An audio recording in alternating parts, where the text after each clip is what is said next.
Welcome to another review from the Four Corners of the Board with your host, Graeme Anderson. Hello everyone, this is Graeme Anderson from Four Corners of the Board. Today I'm going to be looking at a small deduction game called The Boss, in which you are sending out your gangsters to help local bosses around the country, such as the ones in New York, Cincinnati, Kansas City, and other places, and you're trying to gain influence over those local bosses to get the largest reward and therefore the largest victory points. So that's the theme anyway. Why don't we get to the table, I'll show you how it's played, then we'll come back and I'll give you my final thoughts on The Boss.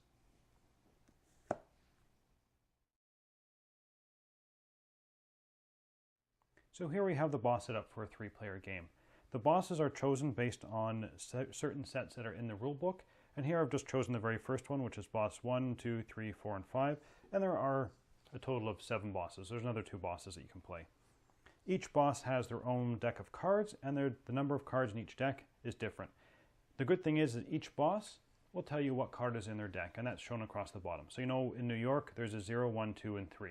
And essentially it shows little money bags, they're victory points, because whoever ends up with the most money bags at the end is the winner.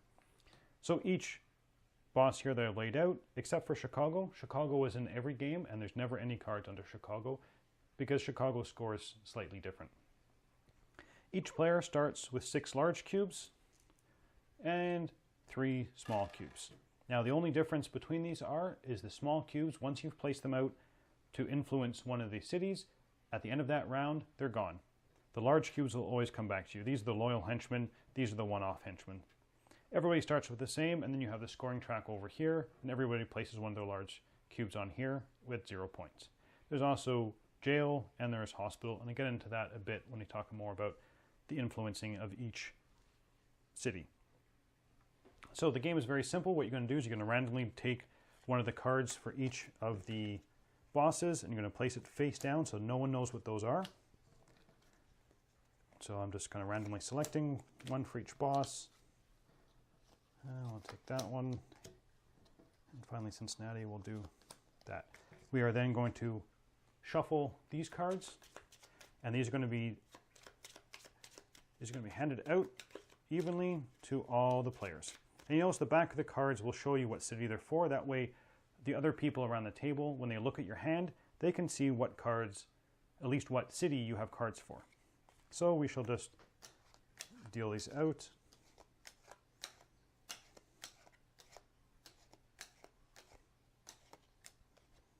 So everybody's now got the same amount of cards, and whoever the oldest player will go first, and they get the big green button. So, a game round is very simple. On your turn, you have one optional action to do and one mandatory action.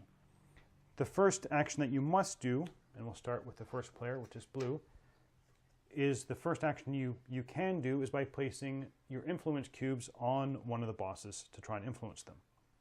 You always must take control of a city. So if I place, well, let's have a quick look at my cards. So I look at my cards here, and I see I have 2 blues, a gray, a black, and a yellow. So I know, based on some of this, I now can narrow down what this card is. Since I have the 1 and 3 in blue, and there's only 1, 2, 3, 4 and a gun, I know that this is either a 2, a 4, or a gun. So hopefully it's a 4, and I can gain control. So let's say I want to control Detroit. No one has any cubes. I now control Detroit. I own it. I control it for now.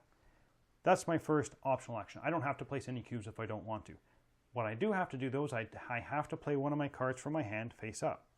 So let's say I want to try and bluff people to try and get control of Boston. I know that I have the hospital symbol here. So this is either a 3 or jail. Hopefully it's a jail and I can get someone else to take it. But I may want to hold on to that. So let's just say I'm just going to play the 1 card there. And that's blue turns over. It then comes to the yellow player. The yellow player is going to look at their cards, and they know, well, I have the 2 and the 4.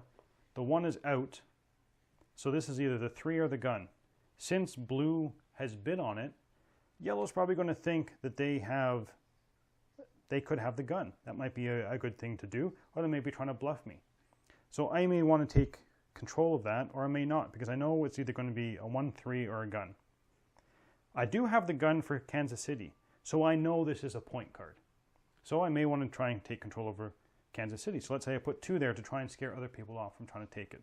And I'm going to place my 1 card here. And this is going to go around and around until everybody has 1 card left in their hand. And then the last round happens, and then each region scores. So we'll just pause here for a few minutes while I play it all out, and we'll come back and I'll show you how to finish off a round and where the game goes from there. So here we are back. Everybody now has 1 card left, and they have some cubes left. It's not necessarily they have cubes left, but the way the last round works and everybody has 1 card, it's going to go in reverse order, starting with the person who has the most cubes, then the second most, third most, and etc. So in this case, we have blue who has 5 cubes left, yellow which has 4, and red who has 2. So which means blue is the first person to go in this last round.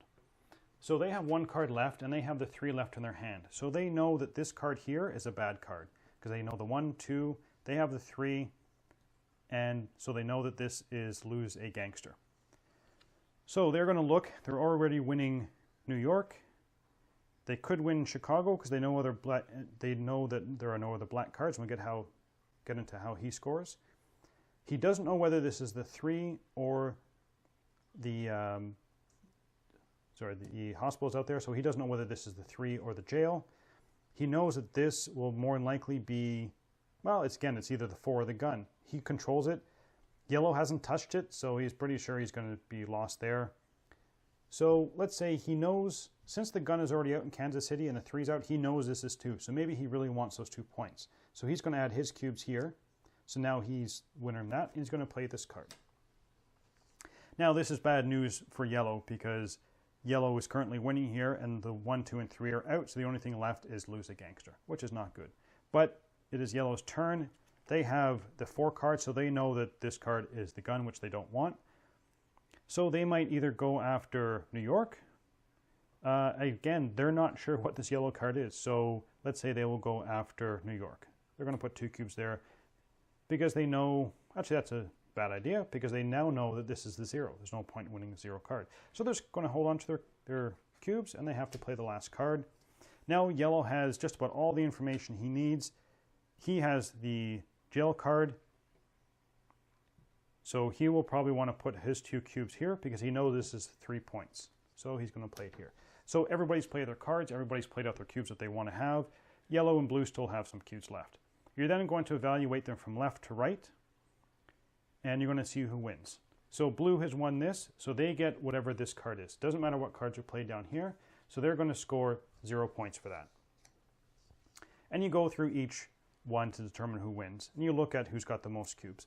So red wins here, so they're going to win the 3, and you continue on. Chicago is slightly different.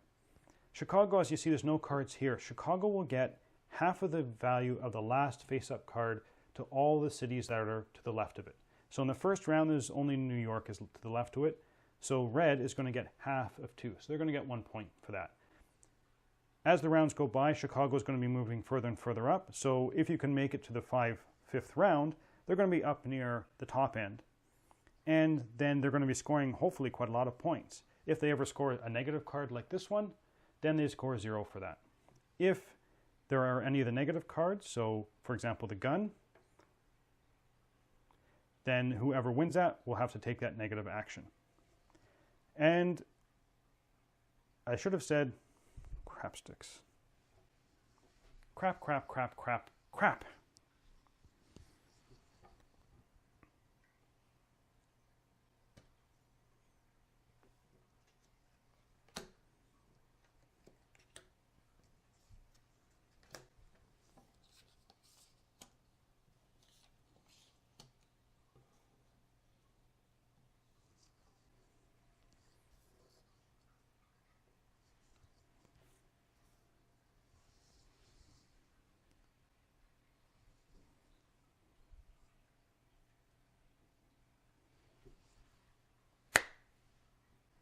Okay, so here we have the final round of the turn.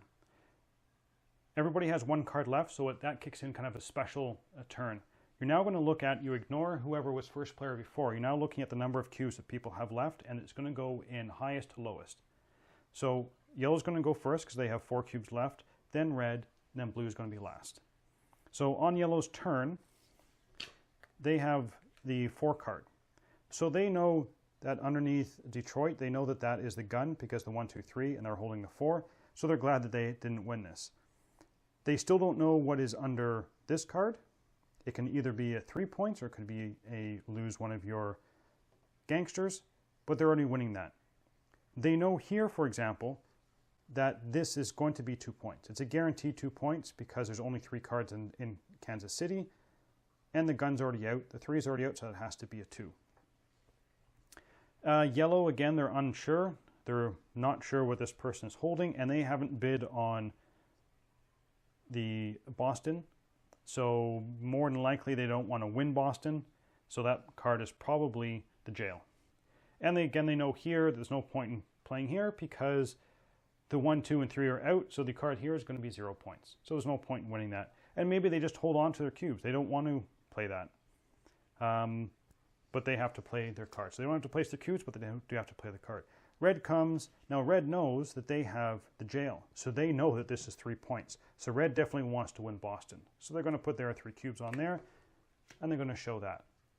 Last person to play is blue. Now blue cannot take control over Boston, even though they would like to get the 3 points, because they only have 1 cube left, and they can never match. They have to exceed what's currently there. They're already winning here, they're already winning here, and they're already winning here. And they've only 1 cube left. There's nothing they can do with that 1 cube, so they're going to hold it. They do have to play their last card. And that is definitely bad news for yellow because they're definitely going to lose one of their main gangsters.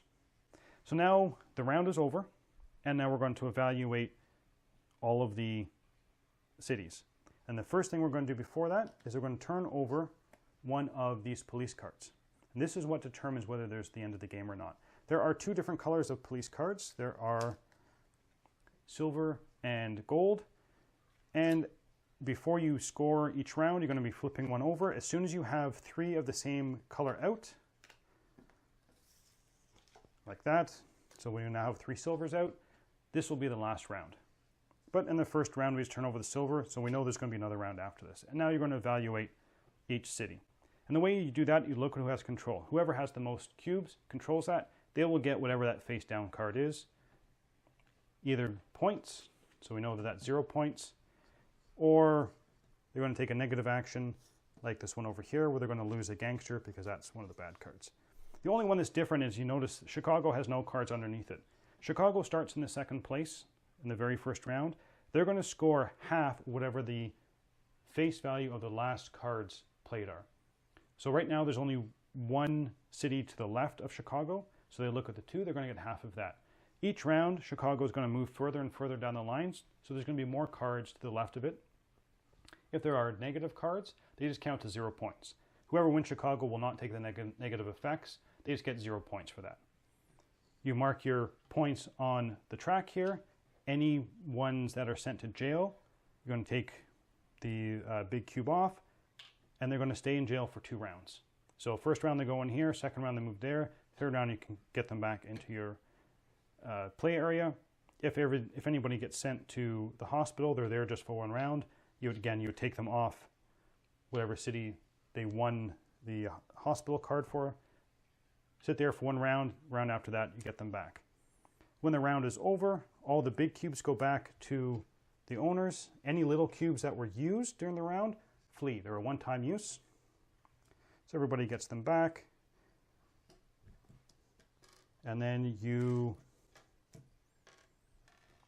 take all these cards, shuffle them back up, move Chicago. Again, place 1 face down under each one except for Chicago. First player die moves, and you do it again. And again, you do it until you have 3 of the same color shields face up. Then you look at the scoring track. Who's ever got the highest points is the winner. And that's how you play the boss. Now let's get back to the table, and I'll tell you what I thought about the game. So, what did I think of the boss? Well, it's a fine game, and I really did enjoy the main mechanism of the game in which you're trying to deduce what that last card is under each of the local bosses. I like that you have the cubes to try and gain influence over them, and whoever wins gets the card, so it does leave room open for bluffing. My problem is, though, it doesn't leave enough room out for bluffing. If you're using your cubes to bluff, and you end up not winning anything is very critical. Could be over in 3 rounds, and if 1 round out of that 3 you are not winning anything, That's a big disadvantage. So although there is some bluffing, you can't really be bluffing all the way through to try and get someone to, get the card. I do like that there are negative cards, that if you win something, there could be a negative consequence to it, such as going to jail or being injured or actually losing one of your guys altogether. That being said, it is the same mechanism every round after round after round. I played some games which were 3 rounds, which were good, some games that stretch out to the full 5 rounds. By the 5th round, you want it to be over because you're kind of tired of doing the same thing. So it's a neat mechanism, but the whole game is that one mechanism. So if that sounds good, you might enjoy this game. Now, for me personally, it's going to go into my filler pile. I mean, the game only lasts 15 minutes long, so it's short. I do like the mechanism, but it's going to go into that filler pile of games and kind of be mixed up, and every time we want a filler, we just pull something. So this will not be the first filler game I reach for, but it will be in that group of decent fillers. So if that sounds good to you, check out The Boss, and again, thanks for watching. Thank you for watching another review from the Four Corners of the Board. Please like and subscribe to these videos. You can also follow us on social media, email us directly, or check out our website at fourcornersoftheboard.com.